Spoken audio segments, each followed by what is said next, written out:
Darth Plagueis was alive during the Phantom Menace, but you would never know it from watching the film. That is because he never appears on screen, and his name is never spoken. The only Sith shown in the 1999 film are Darth Sidious and Darth Maul, leaving Plagueis completely absent from the story as it unfolds. It is not until Revenge of the Sith that Plagueis is first named, when Palpatine tells Anakin the story of the tragedy of Darth Plagueis the Wise.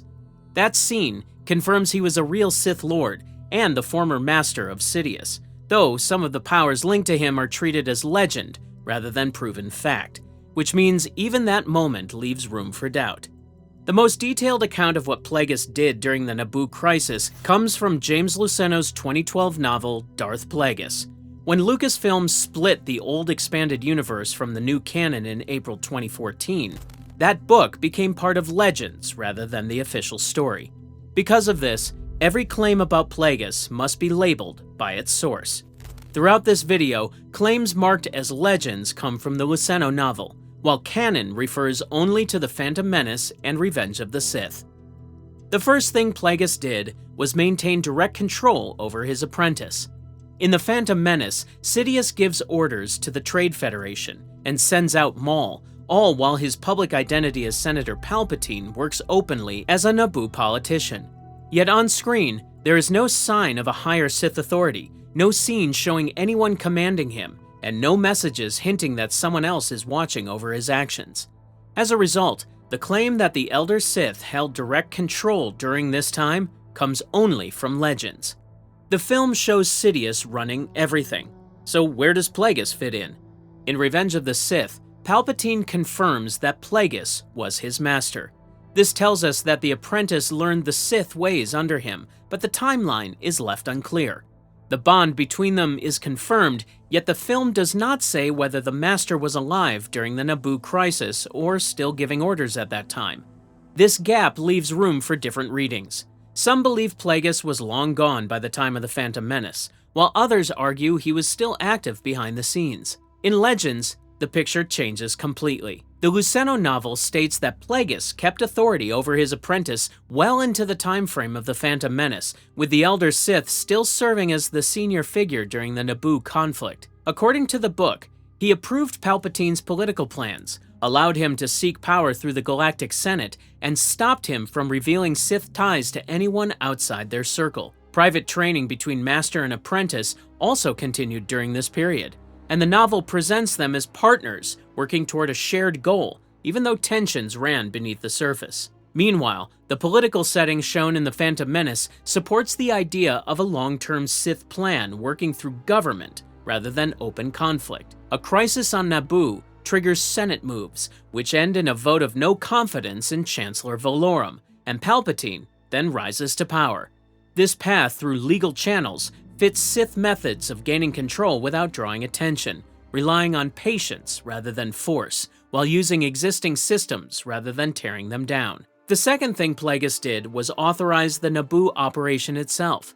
The Phantom Menace opens with a Trade Federation blockade of Naboo, and that blockade soon grows into a full invasion as the Federation tries to force Queen Amidala into signing a treaty that would make their actions legal. On screen, Sidious serves as the visible commander of the Federation leaders, but no explanation is given for who chose Naboo as the target, or who planned the operation beyond what he is shown doing. Out of thousands of worlds in the Republic, why did the Sith pick this one? The choice seems careful rather than random. Naboo is not just any world caught in a trade fight, but a specific target picked for specific reasons, though the person who made that choice is never named on screen. Someone had to decide that this planet, out of all the worlds in the Republic, would serve the Sith plan best. The trigger for the crisis, as shown in the film's opening crawl, is a Senate decision to tax trade routes in free trade zones. This tax angers the Federation, and Naboo becomes useful because it is a small, well-liked world whose suffering can build support in the Senate. A larger world might resist the blockade, or already have powerful allies, but Naboo needs the Senate to act on its behalf, and that need opens the door for political moves that help Palpatine directly. The blockade builds sympathy for Naboo's senator, while making Chancellor Valorum look weak and unable to respond, which also creates the opening for a vote of no confidence. Every part of the crisis serves one goal: removing Valorum and lifting Palpatine. The chain of events fits together in a way that points to planning rather than chance, where nothing happens by accident, and each step leads naturally to the next. In Legends, Plagueis had personal business reasons for choosing Naboo. The Luceno novel links the planet's value to plasma resources and to his business ties. In that book, he ran company fronts under the name Higo Damask and held power over the linked banking and business world of the Republic, with holdings that gave him access to information and control that most beings never knew existed.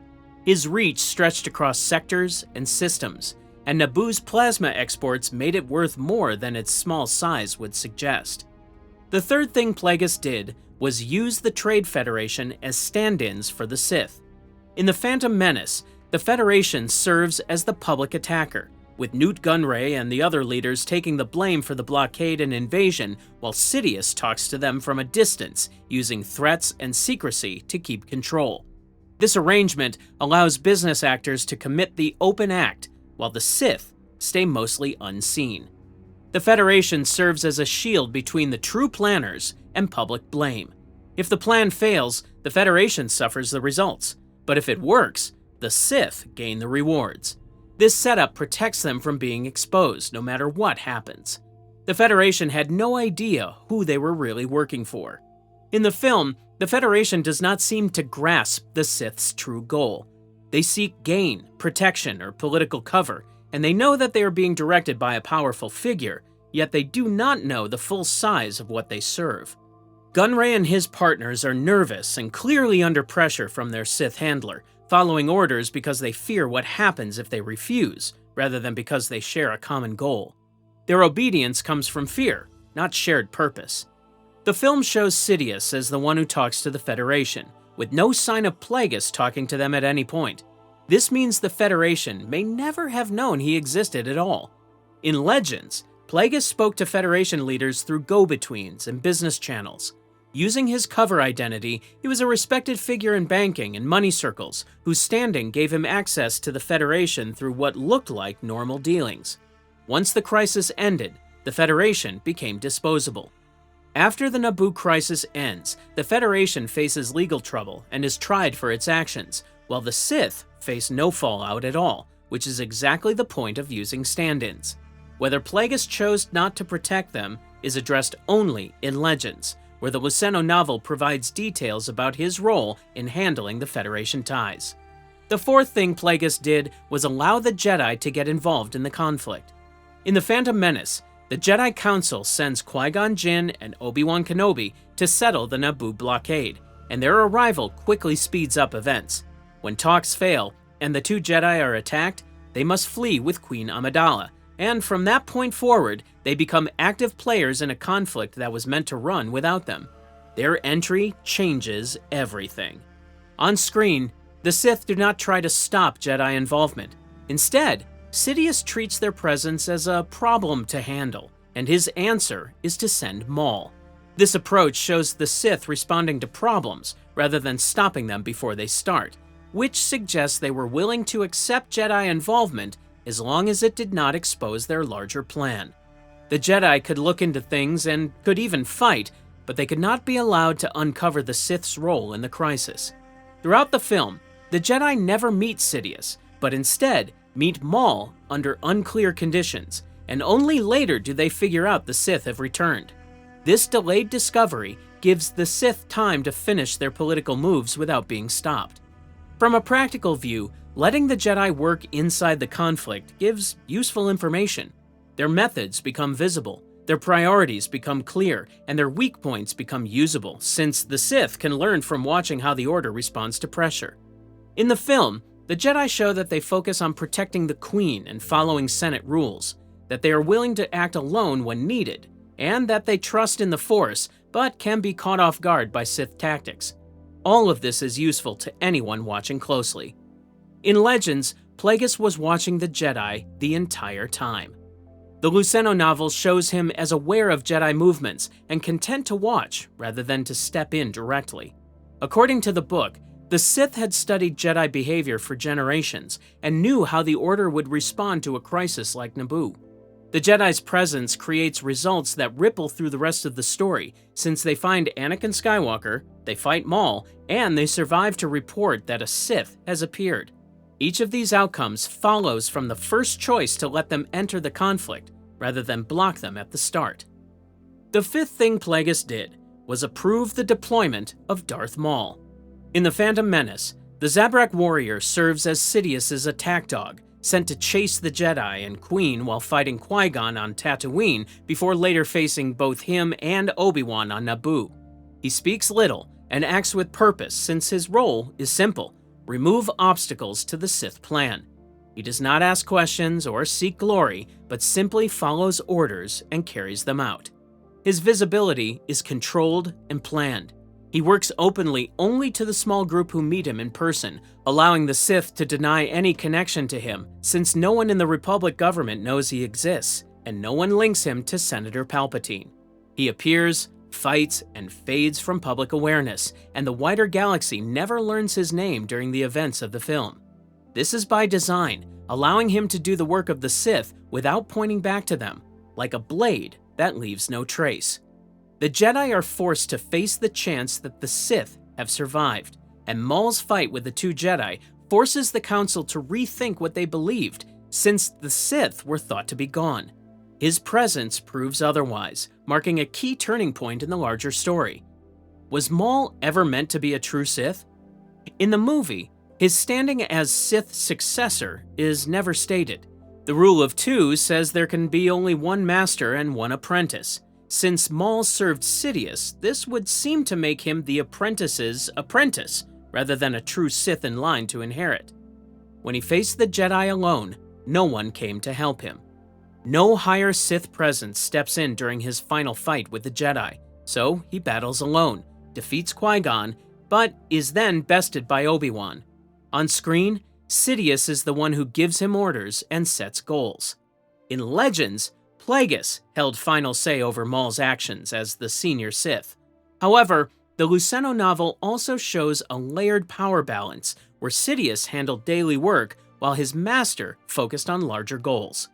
His mission marks the shift from hidden political work to open fighting, and the Sith reveal themselves to the Jedi, even if they stay hidden from the Republic. The sixth thing Plagueis did was decide how to handle Qui-Gon Jinn and Anakin Skywalker. In The Phantom Menace, Qui-Gon is a senior Jedi who acts on his own at key moments during the Naboo crisis, finding Anakin on Tatooine and insisting on bringing the boy to Coruscant for Jedi testing. This makes him unusually important for the long-term path of the galaxy, since his choices during the Naboo crisis set events in motion that would shape the future of the entire Jedi Order. Without him, Anakin might never have left Tatooine. Did Plagueis know about Anakin? And if so, what did he plan to do about it? In the film, Qui-Gon saw something special in Anakin and believed the boy might be the chosen one spoken of in the Jedi prophecy. This belief led him to push the Jedi Council to accept the boy for training, even when they raised concerns, and he would not let the matter rest. Canon remains silent on any orders Plagueis gave about Qui-Gon's fate. Sidious is the shown commander who sends Maul, and the assassin was sent to deal with the Jedi as a group rather than to target one of them alone. The same limit applies to the boy. On screen, no one talks about him as a target since Sidious and Maul focus on the Queen and the Jedi who protect her, while Anakin is not part of their stated task.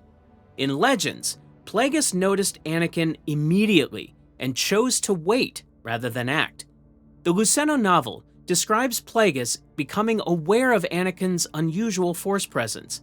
Because the Sith Lord had long sought to create life through the Force, the appearance of a boy with no father raised questions he could not set aside. The novel suggests the Sith took an interest in the boy, but did not move against him at this stage since patience held more value than quick action.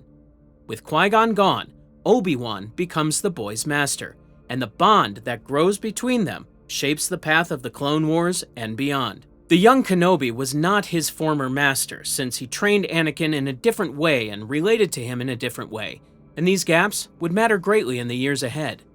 The seventh and final thing Plagueis did was oversee the outcome of the entire crisis. The Phantom Menace ends with Palpatine elected Supreme Chancellor after the vote of no confidence in Valorum succeeded. The Naboo crisis created the perfect conditions for him to rise to the highest office in the galaxy. The blockade, the invasion, the Queen's flight to Coruscant, and her emotional speech before the Senate all served a single purpose. Palpatine now holds the highest office in the Republic, and he gained this power without anyone knowing his true nature. To the Senate, he looked like a victim of events who rose to meet the moment, while to the Jedi, he seemed like a politician they could work with. The Sith plan worked perfectly, and no one in the galaxy had any idea.